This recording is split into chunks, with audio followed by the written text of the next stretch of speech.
उपमुख्यमंत्री एकनाथ शिंदे यांचा नाशिक दौरा पुढे ढकलण्यात आलाय। शिंदे 13 फेब्रुवारी ऐवजी आता 14 फेब्रुवारीला नाशिकला जाणार आहेत। दौऱ्यात मोठे अनेक पक्षप्रवेश होण्याची शक्यता आहे।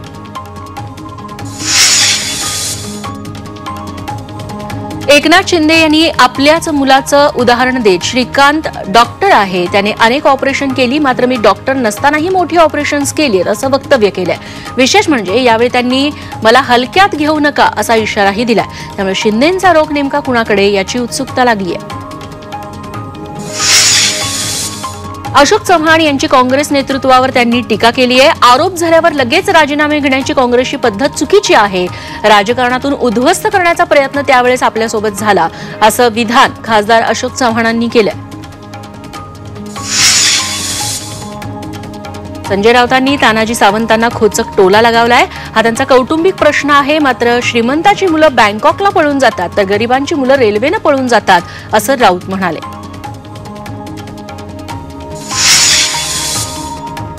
लोकसभा विधानसभा निवडणुकीनंतर आता मुंबई पोलीस निवडणूक मैदानात उतरणार। 17 फेब्रुवारीला मुंबई पोलिसांच्या पतसंस्थेची निवडणूक होणार आहे। मुंबईत 13 केंद्रांवर या निवडणुकीसाठी मतदान होतंय। महादेव मुंडे हत्या प्रकरणातील तपासाबाबत बीड पोलीस अधीक्षकांकडून सकारात्मक प्रतिसाद न मिळाल्यास उपोषणाचा इशारा महादेव मुंडेंच्या पत्नी ज्ञानेश्वरी मुंडेंनी दिलाय। एकतर माझा मृतदेह परळीला जाईल, अन्यथा आरोपींना तातडीने अटक करा अशी मागणी त्यांनी केली आहे। जळगावात राष्ट्रवादी अजित पवार गटाचे अनिल पाटील यांनी पत्रकारांच्या क्रिकेट स्पर्धेत सहभाग घेतला। यावेळी अनिल पाटलांनी गोलंदाजी आणि फलंदाजी करत उपस्थितांचं लक्ष वेधलं। राज्यात पहिल्यांदाच जळगावात सर्व पत्रकारांसाठी क्रिकेट प्रीमियर लीगचं आयोजन करण्यात आलं।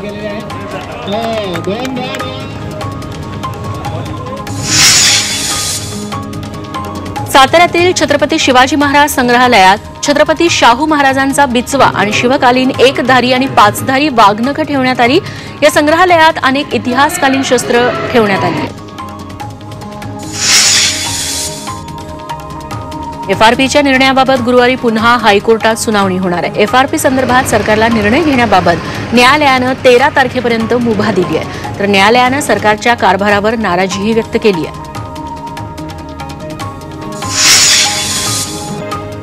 जाती धर्माची बंधनं झुगारून लग्न करणाऱ्या प्रेमी युगुलांना संरक्षण देण्यासाठी सरकार सेफ हाऊस तयार करणार आहे। राज्य सरकारनं सर्व पोलीस आयुक्त आणि जिल्हा पोलीस अधीक्षकांना तसे आदेश दिले।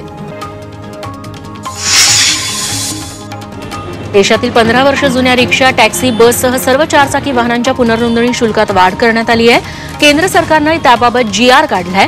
नवीन निर्णयानुसार आता पुनर्नोंदणीसाठी 12 ते 18 हजार रुपये लागणार आहेत। सरकारच्या या निर्णयाला वाहतूक संघटनांनी विरोध केला। राज्यातील दिव्यांग व्यक्तींच्या कल्याण आणि सक्षमीकरणासाठी जिल्हा वार्षिक योजनेतून 1% निधी राखीव ठेवण्यात येणार आहे। राज्याच्या एकूण लोकसंख्येच्या 2.63% इतकी दिव्यांगांची संख्या आहे। जिल्हा वार्षिक योजना 2025-26 पासून प्रत्येक वर्षी नियमित योजनांसाठी 1% निधी राखीव ठेवण्यात येणार आहे। दुष्काळमुक्त महाराष्ट्रासाठी देवेंद्र फडणवीस सरकारनं पुढाकार घेतलाय। मराठवाडा वॉटर ग्रीडसह नदीजोड प्रकल्पाला गती देण्याचे प्रयत्न सुरू आहेत। सिंचन प्रश्न मार्गी लावण्यावर भर देण्यात येणार आहे। संबंधित योजनांची कामं वेगानं मार्गी लावण्याच्या सूचना मुख्यमंत्र्यांनी दिल्या। संभाजीनगर महापालिकेला दरमहा 60 लाखांच्या पाणीपट्टीवर 75 लाखांचा दंड पाटबंधारे विभागाला भरावा लागतोय। तसंच पालिकेकडे पाटबंधारे विभागाची 52 कोटींची पाणीपट्टी थकीत आहे। त्यामुळे पालिकेनं पैसे न भरल्यास 1 मार्च पासून पाणी पुरवठाच बंद केला जाणार आहे।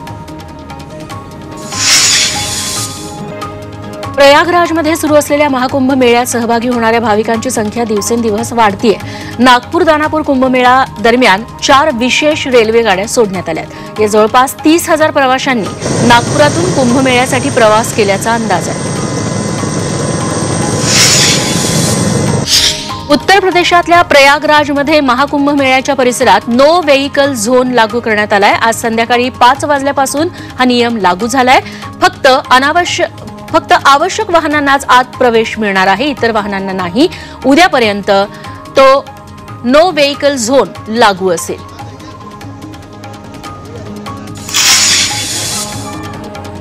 बांगलादेशी रोहिंग्यांना भारतीय नागरिक बनवण्यात येत असल्याचा आरोप भाजप नेते किरीट सोमय्या यांनी केला। त्यानंतर मालेगावातील जवळपास 4000 लोकांच्या कागदपत्र पडताळणीसाठी एसआयटीची 8 पथकं तयार करण्यात आली आहे। सर्वांची मालेगाव कॅम्प पोलीस ठाण्यात चौकशी सुरू आहे।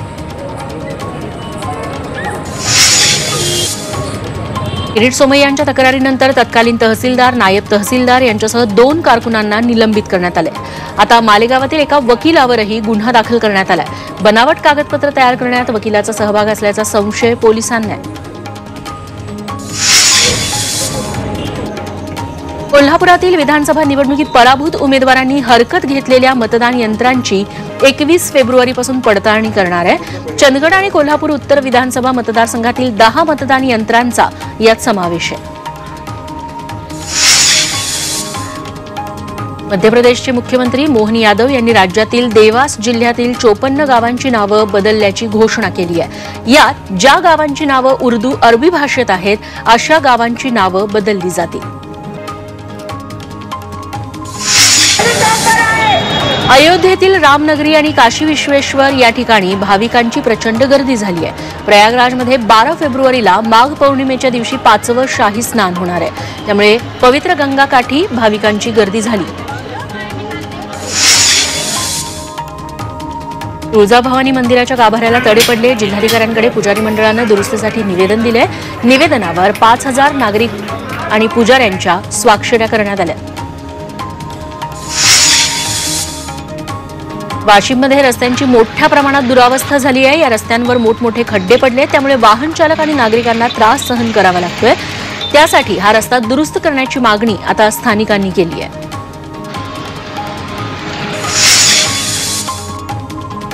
जालना जिल्ह्यातल्या देळेगव्हाण आणि सातेफळ रस्त्याचं निकृष्ट दर्जाचं काम होत असल्यामुळे ग्रामस्थांनी हे काम बंद पाडलं। चांगल्या दर्जाचं काम करण्याची मागणी ग्रामस्थांनी केली। वर्ध्यातल्या हिंगणघाट परिसरात विद्युत मंडळाच्या कर्मचाऱ्यांनी कार्यालयावर मोर्चा काढला। जनतेच्या विविध मागण्यांसाठी ठिय्या आंदोलन करण्यात आलं। यावेळी मोठ्या प्रमाणात शिवसेनेचे पदाधिकारी आणि कार्यकर्ते उपस्थित होते। वंचित बहुजन आघाडीच्या वतीनं सातारा जिल्हाधिकारी कार्यालयासमोर आंदोलन करण्यात आलं। राहुल सोलापूरकरने छत्रपती शिवरायांबाबत आणि डॉक्टर बाबासाहेब आंबेडकरांबाबत केलेल्या वादग्रस्त वक्तव्याप्रकरणी हे आंदोलन केलं गेलं। कार्यकर्त्यांनी मडकी फोडून निषेध नोंदवला। नाशिकमध्ये धरणग्रस्त आंदोलकांना पोलिसांनी ताब्यात घेतलंय। कश्यपी धरणग्रस्तांचं जलसमाधी आंदोलन पोलिसांनी रोखलं। तसंच धरणाच्या 4ही बाजूंनी पोलिसांचा कडक बंदोबस्त तैनात करण्यात आला।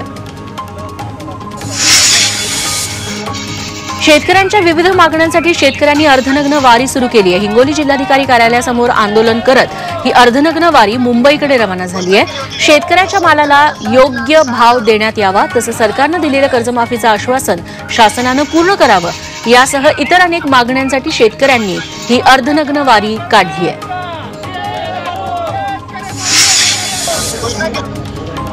महाराष्ट्रातील आरोग्य मित्रांच्या विविध मागण्यांकडे शासनाचं दुर्लक्ष होत असल्याचा आरोप करण्यात आलाय। त्यामुळे महाराष्ट्र आरोग्य मित्र कर्मचारी संघटनेनं राज्यव्यापी संपावर जाण्याचा इशारा दिलाय।